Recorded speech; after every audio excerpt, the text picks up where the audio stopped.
안녕하십니까, 전성철입니다. 여러분, 이번 선거 결과 참 실망이 크셨죠. 예. 사실 이건 뭐 누구도 예상하지 못했던 참 큰 참패였지 않습니까?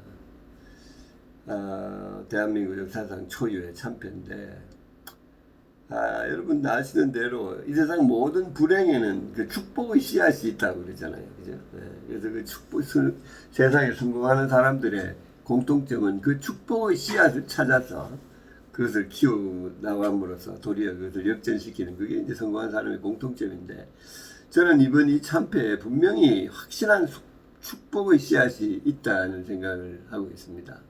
뭐가 축복의 씨앗인가? 그러려면 이번 총선에 이렇게 패배한 그 원인을 우선 알아야 되겠죠. 한마디로 말해서 공천 과정이 잘못됐었다고 들 이야기를 하죠. 민주당하고 비교를 하는데요. 민주당은 이 공천의 과정과 선거의 과정이 확대 재생산을 했는데, 야당, 즉 미래통합당은 축소 재생산을 해갔다. 분열과 갈등과 이걸 통해서 계속해서 쪼그라들었다는 이제 평가를 하죠. 저는 이번 과정을 보면서 뭐 공천이 제일 중요했는데 왜 황교안 대표가 직접 공천에 나서지 않았냐 하는 게 제일 참 궁금해요. 여러분 한번 생각해 보세요. 결정공학이라는 게 있지 않습니까? 어떻게 하면 좋은 결정을 내릴 수 있는가? 그거는 그 결정의 결과에 대해서 책임을 질 사람이 결정을 내릴 때 그 결정이 좋은 결정이 나오는 거거든요. 외부 인사들 모아다가 그 사람들한테 그 사람 아무 책임이 없는 사람들이에요. 이번에 이 공천관리위원들 아무 책임 없으니까 자기들만의 향연을 벌였다고 해도 과언이 아닙니다. 그렇게 그런 구도를 짰던 이유가, 저는 이유가 있다고 생각해요. 그건 황교안 대표가 이 공천에 있어서의 악역을 자기가 맡기 싫었다는 거예요. 그 악역이 무엇일까 하는 게 참 중요한 포인트인 것 같아요. 그 악역은 결과적으로 보면 뭐 여러 사람들의 그런 운명이 다 들려있지만 결국은 황교안 대표와 다음에 대선에서 경쟁이 될 만한 사람들이 탈락하거나 아니면 당선이 거의 불가능한 험지로 가는 그런 결과가 된 게 아닌가 하는 생각이, 그런 결정을 본인이 내리기 싫었던 데 있을 때 아닌가, 이런 생각을 저는 하게 됐습니다. 그 이유는 저는 잘 모르지만 홍준표, 김태호, 김병준 씨 같은 사람 다 당에 정말 어떤 가는 그런 역할을 했고 국민 인지도도 있고 파괴력도 가진 사람들을 왜 당에서 축출했느냐 이거예요. 이 사람들이 무슨 이해관계가 있었겠어요? 이 공천관리 외부에서 온 사람들이 객관적으로 볼 때는 이 사람들이 힘을 합쳐서 같이 이렇게 영차 나가는 게 당을 위해서 좋을 텐데, 억지로 그 사람들이 원하는 걸 안 주는 걸로 해가지고 배제시켜서 무소속으로 당선시키면서 당이 축소지향적인 과정을 갖다가 겪을 수밖에 했던 거죠. 그러나 결과적으로는 황 대표의 대권 가도에는 가장 좋은 결과가 된 거예요.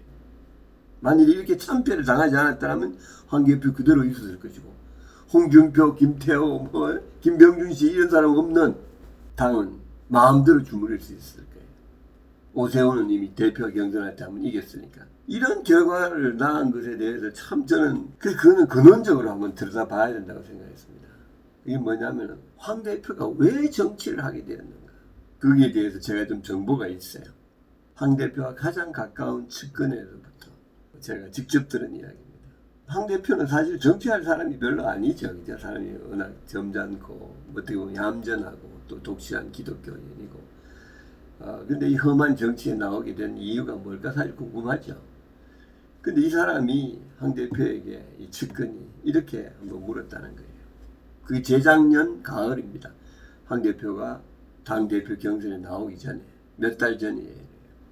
총리님한테는 권력 의지가 있으십니까? 이렇게 질문했다는 거예요. 권력 의지라는 게 뭡니까? 대권에 대한 꿈이 있느냐는 거죠. 그게 대해서 이렇게 답을 했다는 거예요. 많이 알려져 있어요. 미래통합당 내에서는. 황이 대답하기를, 나한테 권력 의지가 있느냐 없느냐 하는 건 잘 모르겠지만 한 가지 나한테 확실한 것은 있다. 그것은 박근혜 대통령에게 불의가 자행되었다는 것이다. 내 일생에서 나의 사명은 그 불의를 시정하는 거라고 나는 생각한다. 그리고 그 불의를 제대로 시정하기 위해서 권력이 필요하다면, 대권이 필요하다면 나는 권력 의지가 있는 사람이다. 이렇게 대답했더라고요. 황 대표가 그 박근혜 씨 이야기를 별로 안 해요. 왜냐하면 그 역풍이 있을 수 있기 때문에. 그 사람이 말은 안 하지만 사석에서는 이렇게 이야기를 한 사람입니다. 다른 말로 이야기해서 황교안 대표는 나라를 구하기 위해서라기보다 박근혜를 구하기 위해서 정치에 나선 사람이에요. 그리고 그러기 위해서는 대권을 잡아야 된다. 이 과정이 사실은 황 대표에게는 대권을 향한 과정이랬어요. 작년 1년 동안 그 대표 되고 나서 지금까지. 그래서 저는 황 대표가 다른 건 몰라도 공천관리 외부 인사들에게 홍준표, 김태원은 좀 빼달라. 뭐 부탁한 게 아닌가 저는 그렇게 의심해요. 또 김병준은 음지에 보내달라. 저는 이번에 종로에 출마한 이낙연 후보가 정말 전국을 돌아다니면서 지원 조사하는 거 보면서 우리도 홍준표도 있고 김태호도 있고 다 정치의 베테랑이고 그 명연설가들이고 이 사람들도 만약에 당선될 수 있는 데 가서 돌아다니면서 이래 했다면 분위기가 달라질 수 있지 않을까 이런 생각을 했어요.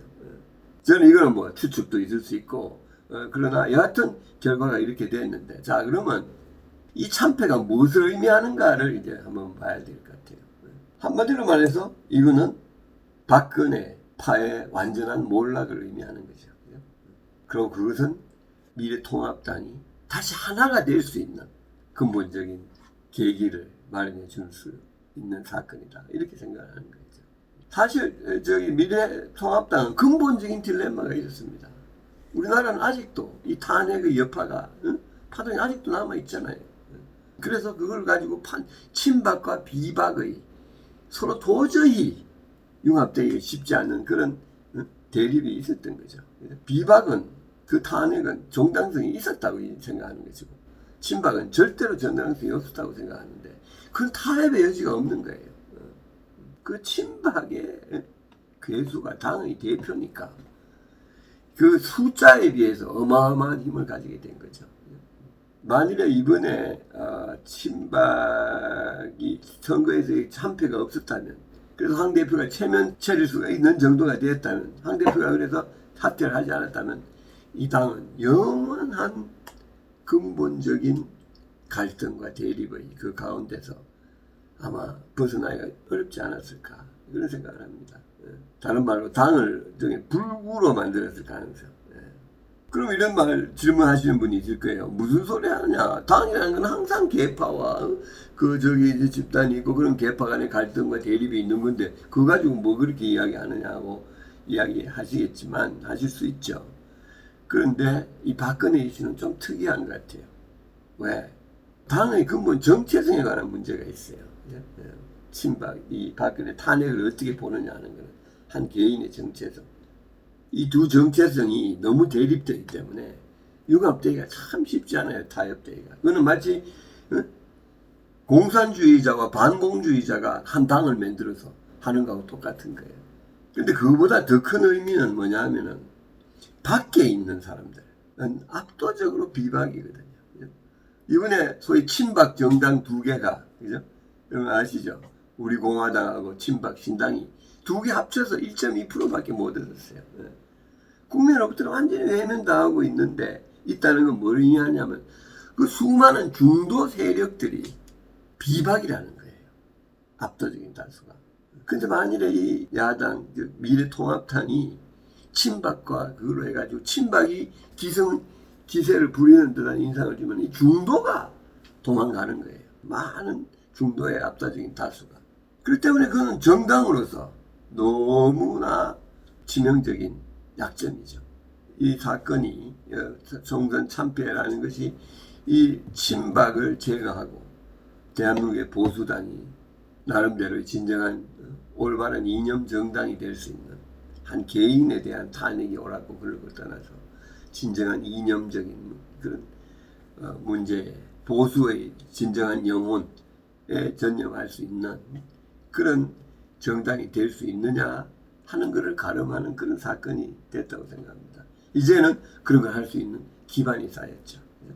총선 패배는 그런 면에서 굉장히 축복이라고 볼 수 있는 축복의 씨앗이라고 볼 수 있는 것이 있어요.